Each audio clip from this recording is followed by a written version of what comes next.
Voltar aqui para o Brasil e analisar os nossos fatos agora. A Comissão de Ética da Presidência da República recebeu mais denúncias contra o ex-ministro Silvio Almeida. Vou conversar com a Andréa Anelli, que vai trazer os detalhes para a gente agora. Fala aí, Anelli. Pois é, Evandro, foram mais 2 denúncias protocoladas junto à Comissão de Ética da Presidência da República aqui no Palácio do Planalto. Essa informação foi antecipada mais cedo pelo jornal Folha de São Paulo e nós aqui da Jovem Pan confirmamos também, porque a Casa Civil já emitiu um comunicado reconhecendo, então, realmente afirmando que houve sim o recebimento de mais 2 denúncias de vítimas de assédio sexual, de importunação sexual contra o ex-ministro dos Direitos Humanos, Silvio Almeida. A gente relembra que ele foi demitido em setembro, foi no mês passado então, logo depois que a instituição Me Too Brasil acabou revelando uma série de denúncias por esse mesmo motivo, importunação sexual, também assédio sexual, e tendo como uma das vítimas a ministra da Igualdade Racial, Aniele Franco. Logo depois então, Silvio Almeida acabou negando todas essas acusações, continua negando, inclusive diz que acionou a Procuradoria-Geral da República, o Ministério Público, o Ministério da Justiça e Segurança Pública para pedir uma apuração cuidadosa do caso, mas mesmo assim ele acabou sendo demitido pelo presidente Lula ainda em setembro e foi substituído primeiramente por Esther Dweck, que é a ministra da Gestão e Inovação, de forma interina ela assumiu então o ministério e agora então quem já está no ministério em substituição a Silvio Almeida de forma contínua então é a deputada estadual por Minas Gerais, Macaé Evaristo. Portanto, mais 2 denúncias contra Silvio Almeida, ele que já não faz mais parte do governo há mais de um mês, Evandro. Muito obrigado pelas informações, André Anelli. Ô Zé Maria Trindade, quando a gente fala de Comissão de Ética da Presidência da República, a gente está falando de uma punição mais administrativa, né? E aí esses casos também precisam ser analisados no âmbito da polícia, obviamente. Mas no caso da Presidência da República, isso impediria que o ministro fosse consultado, contratado, enfim, tivesse qualquer tipo de ligação com o poder público, caso se entenda que, de fato, cometeu esses abusos, né, esses assédios que são relatados pelas vítimas. Exatamente, é um julgamento diferente da ação penal, né? Esse é um assunto muito sensível, e sensível demais, inclusive, para o Partido dos Trabalhadores e a esquerda brasileira, que tem esse tipo de debate, de empoderamento da mulher, e é um bom momento e uma posição positiva de respeitar, né, a mulher, respeitar o homem e respeitar a mulher de uma maneira muito mais ampla.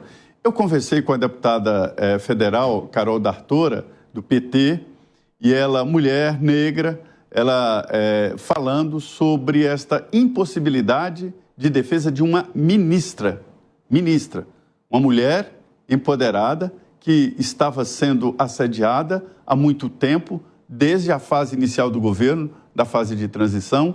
E a minha pergunta para a deputada Carol, que é uma militante, um importante quadro do PT, e falando, mas como uma ministra, uma mulher empoderada, militante, não reagiu, não deu um safanão no ministro que passou a mão nas pernas dela ou usou palavras ou gestos indelicados ou indecorosos. Aí a deputada Carol me disse que é uma memória de que a mulher não poderia fazer a denúncia porque se viraria contra ela. Veja como é grave essa situação, quer dizer, sim, uma ministra, uma mulher empoderada se submetendo a isso.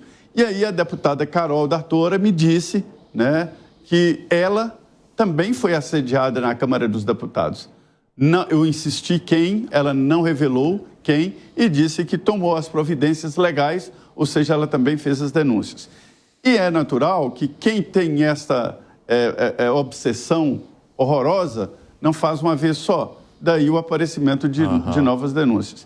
Ele agora vai ser julgado em todos os planos, né? No plano penal e no plano social, porque ele é um militante também de direitos humanos e do setor. Ele será julgado em todos os planos, inclusive em casa, né? Exatamente, Zé. Isso mostra também, de alguma forma, né, esse relato que você trouxe da deputada, do quanto o assédio sexual ele pode oprimir as vítimas independentemente do posto que elas ocupem. Sejam mulheres em cargos de poder, sejam mulheres que estejam submetidas a homens e etc. nos locais de trabalho ou em outras situações, muitas vezes essa opressão ela provoca o mesmo tipo de situação, que é o silêncio, que é o medo de não ser ouvida, que é o medo de que a sua denúncia não seja acatada. Então, isso mostra muito bem de que maneira que esses crimes, né, esses supostos crimes, que nesse caso é suposto ainda porque não houve ainda a finalização, né, dessa investigação que envolve o ex-ministro Silvio Almeida, mas o quanto isso é capaz de calar mesmo mulheres em posições de poder, como a ministra Aniele Franco. Como é que você avalia essa situação também, Fábio Piperno, do âmbito da maneira como o governo deve conduzir essa história e principalmente comunicá-la? Porque é uma questão muito preocupante nesse histórico todo, que é o fato de a ministra e outros integrantes do governo já terem lançado essas informações ali para auxiliares, nos corredores, e mesmo assim só vir à tona depois, quando teve o envolvimento de uma instituição. Deve adotar todo o rigor e transparência. Esse caso é nojento e vergonhoso. E, aliás, aviltante, porque é uma opressão covarde. Veja, é muito comum a gente ver notícias de assédio por aí, de pessoas ilustres, de pessoas com poder, e quando a primeira vítima faz a denúncia, geralmente ela já demorou bastante, exatamente por todo esse receio de que ela pudesse acabar sofrendo consequências ainda piores dessa exposição. Então, essas pessoas relutam bastante, mas a partir do momento em que a primeira, a segunda tomam coragem, né, as primeiras tomam coragem, vem mais um monte depois, porque o assediador, ele nunca comete um assédio só. Sim. Isso vai se tornando uma prática recorrente na atuação dele. Seja por meio de palavras, claro, seja por meio do toque. Perfeito. Então agora surgem mais duas e provavelmente vão aparecer outras, e o ministro tem que ser, caso se confirme realmente a sua culpa, exemplarmente punido. Agora, uma questão que torna essa situação ainda mais assim, avassaladora, né, Gustavo Segré, é o fato de ser um ministro dos direitos humanos. O que prova que a narrativa engoliu muita gente. Essa questão de defender o que eu não faço é um problema muito sério para aquelas pessoas que defendiam esse ministro. Não, porque ele tem umas aptidões maravilhosas, é uma figura central nos direitos humanos, internacional, mas ele não conseguia defender os direitos da mulher. E aí tem outra circunstância que me parece que o governo vai ter que avaliar seriamente. Mais de um indício mostra que pessoas do governo sabiam que isso estava acontecendo. A pergunta é por que não fizeram nada?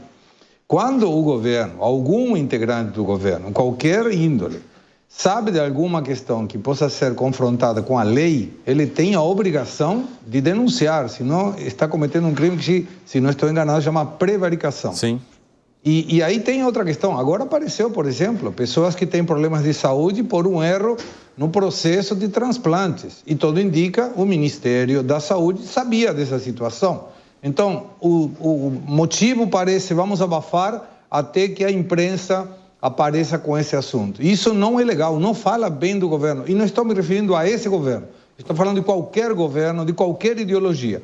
Quando tem um delito por algum dos seus integrantes, o governo deveria preservar esse governo, os integrantes do governo, preservar o governo, sobretudo o presidente, que foi quem colocou esses ministros aí, para dar uma resposta à sociedade dizendo, nós não estamos de acordo com essa posição, com esse tipo de conduta, e estamos convalidando a saída dessa pessoa porque ele não conseguiu respeitar o que nós, como política pública, estávamos defendendo. Esse nós do PT é direitos humanos, e ele não conseguiu controlar o seu ministro de direitos humanos. Não fala bem do governo. Que foi, Piperno? Não, no caso da saúde, me parece que a referência é aquele caso envolvendo a Secretaria de Saúde do Rio de Janeiro, né? Não foi exatamente, né, que foi tema de muitas reportagens nos últimos dias, né? Não me parece ter relação, por exemplo, com o Ministério da Saúde. Agora, essa situação, de alguma forma, também leva ao caminho que o Zé Maria Trindade estava trazendo, né? A partir do momento em que ministras e outros auxiliares mencionam essa situação para seus pares ou para seus superiores e não há nenhum tipo de mobilização ou orientação para a denúncia, e o caso só vem à tona quando o Me Too Brasil, a partir da permissão das vítimas, libera isso para a imprensa, de alguma forma também mostra que o caminho ali precisa ser alterado. E talvez a nova ministra tenha o papel justamente de conduzir a abertura, né? E pavimentar essa estrada para que outras pessoas que sejam vítimas, seja de assédio moral ou de assédio sexual, encontrem um caminho seguro dentro do lugar onde estão para que possam fazer essas denúncias, Gani.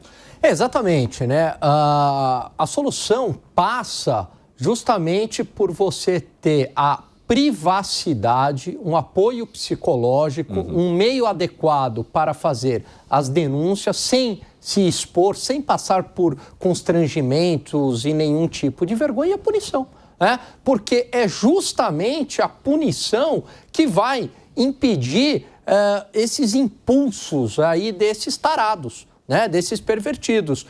Não adianta você tentar convencê-lo na base da razão, não adianta, né? A pessoa lá, ela já tem uma tendência, né, a praticar esse tipo de ato. Então, só tem um jeito dela entender, é baseado na punição. A punição afasta da sociedade e gera o exemplo para que mais não faça.